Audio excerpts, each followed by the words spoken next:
Hopefully we can get out of here. Yeah, I thought that's here. This is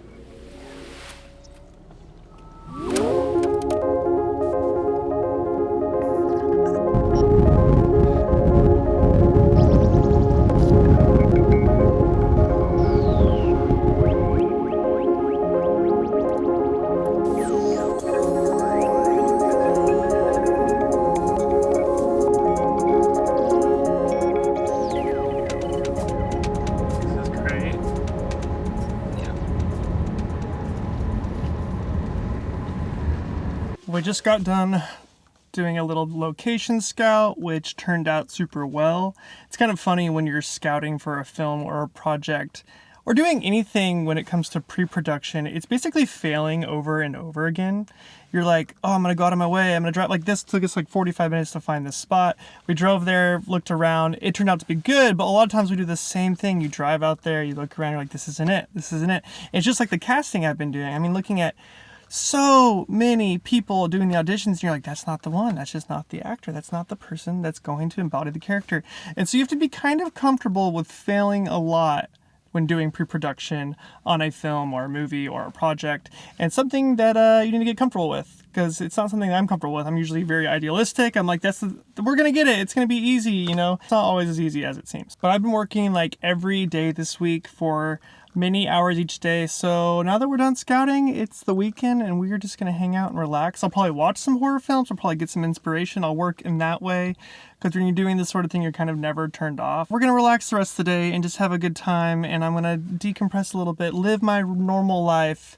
That way I can have the bandwidth and freedom to go back to working on the film here next week. And I think it's really important, something that you should think about as a filmmaker. If all you're doing is trying to make your creations and watching movies, and you're just all 100% in, then you're not living life and you're not experiencing things, and then that's eventually going to drain you and pull away from your actual creative process. And it's something to think about a lot, is living your life is just as important as actually making and putting all your effort into your creations.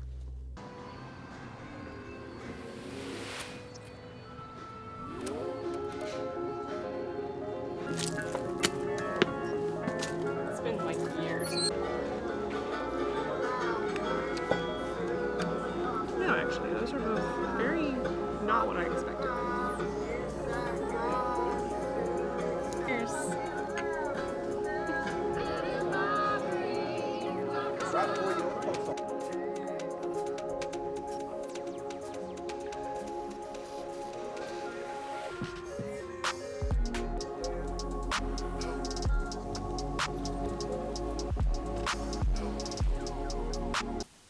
Hours and hours looking at these submissions.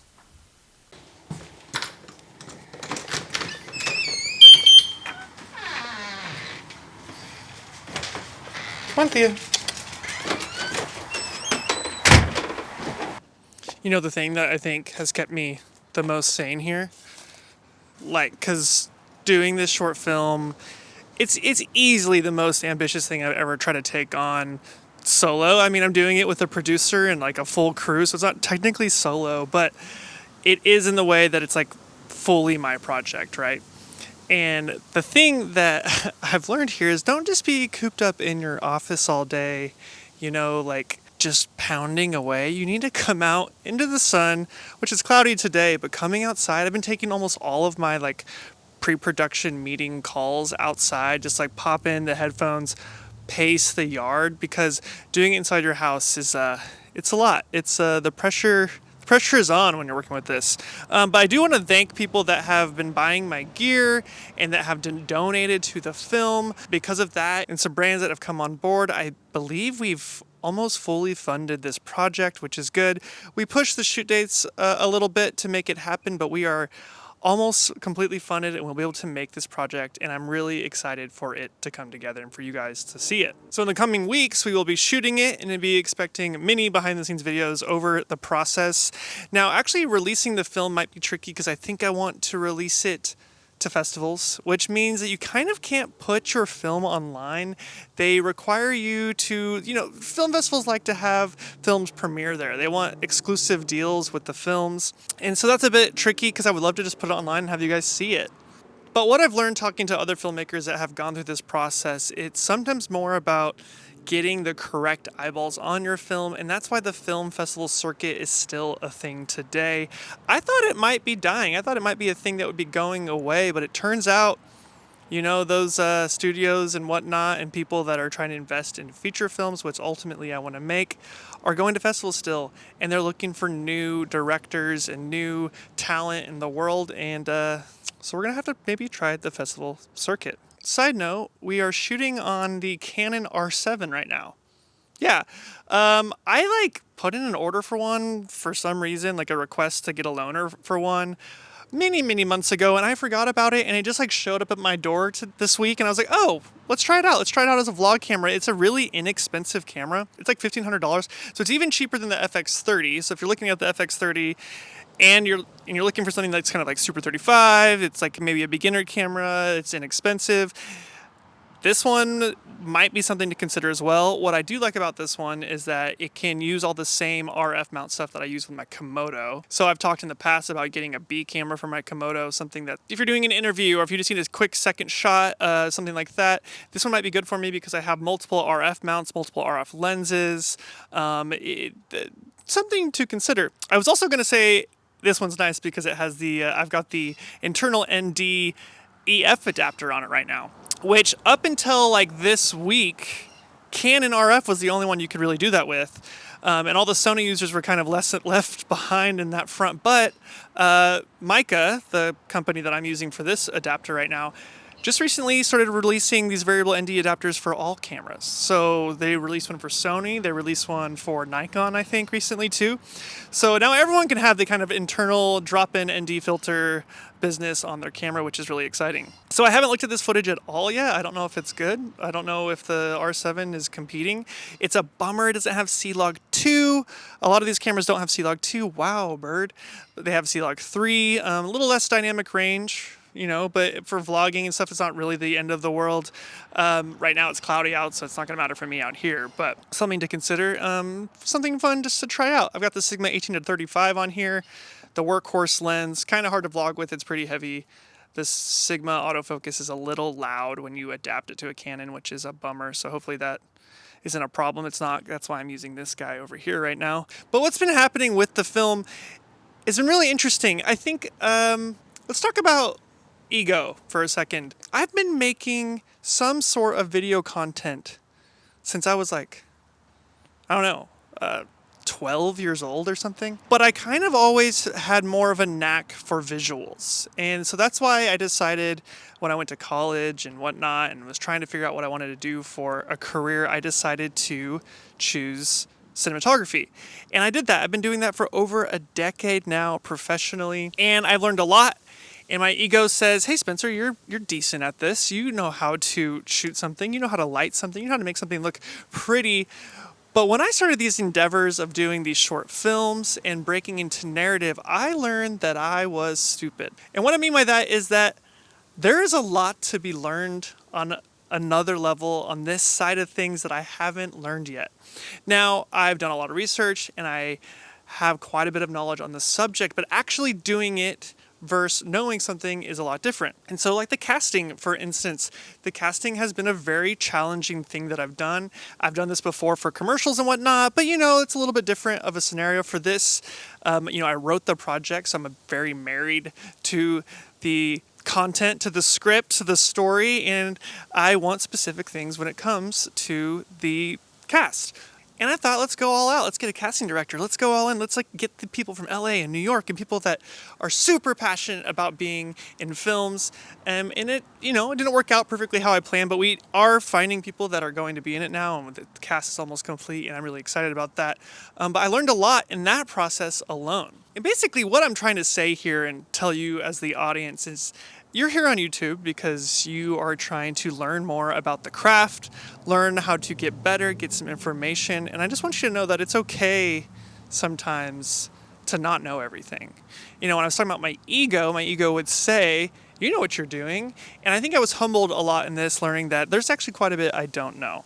Put your ego aside of how good you think you are, and realize that first off, it's okay to not have all the information and not be experienced, because that's why you go out and do these things, get out of your comfort zone and actually try something new.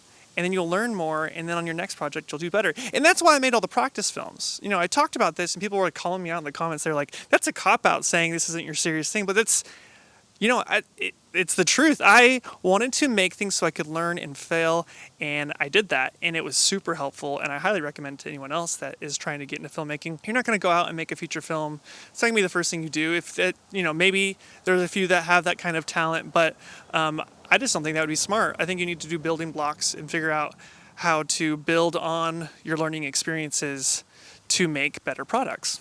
So I'm learning a lot. There's a lot to learn in this. It's not just casting. There's a lot of producing things that I had to learn about. We're talking about scheduling.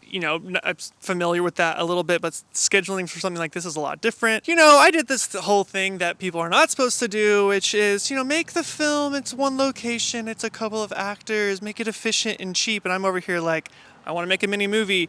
Yes, a short film is a mini movie, but I mean like a mini movie. I'm talking about multiple locations and scenes and many characters, and we have got visual effects. We've got water scenes. We've got it all. So we've got car scenes. It's going to be a lot, and it's really ambitious, but I'm really excited to make it happen and go through this learning experience. And something else I've learned is a lot about mental health when it comes to these sort of things. And I think this is something we can expand on in another video, but it's important to, when you're making something at this capacity, to not lose yourself in it, and to make sure you realize that it's not make or break. Everything in life that you make that is ambitious and for you, and it doesn't mean that it's your identity. You can make something and you can fail at it. You can make something and you can succeed at it. But remember, at the end of the day, you have a life that is not your career. I definitely want to expand on this at some point, but I think it's something worth noting just now. Taking some time for yourself, coming outside, enjoying the world, enjoying the fresh air, and not being cooped up and trying to do something that you think is going to define you, because the reality, it's not. But yeah, thanks for the support on the last film. A lot of you didn't watch it, and that's okay. I know that horror is not for everyone, but I also put out another video recently that talks about that. And if you haven't watched that video, maybe go check that out, because I think the reality is a lot of people haven't dove into the horror genre, and they think that there's something lower about it. But there's a lot to be said about horror films and what they're doing, and why you should consider making one or watching them as a new filmmaker, because the reality is they're the cheapest things to make. There's a lot to be learned about stuff when you make them. Just generally speaking, that genre just lends itself to that, and I think you should go check out that video, because I think you're not giving horror a chance, and I think maybe you should. So before we go, I want to thank today's sponsor, which is Squarespace. Squarespace is an all-in-one platform to present your work online. If you're anything like me, you need a website to show off your work, but Squarespace makes it super easy to do a lot more than just have a portfolio. I mean, recently I was trying to sell a bunch of my camera gear, stuff that I don't use very often, because I'm trying to fund my next short film, and any extra cash would go a long way right now. So I was able to just set up a garage sale on there, basically set up an entire professionally made product page, and it took me no time at all. I just grabbed some photos of the products, I threw them in there, I added shipping to it, and everything's just already built into the platform to create a store. So it made it super easy, and I've already sold almost all of the gear I've put on there. And I'm even able to send tracking numbers to the people that have purchased the products. And I was able to bypass things like eBay and Facebook Marketplace and stuff like that. I just did it all myself through my website. So if you're looking to build a website right now, you can do that with Squarespace. Click the link in the description to get 10% off. And I want to thank Squarespace for sponsoring this video. And as always, guys, I'm Sister Sakurai, and until next time, see ya.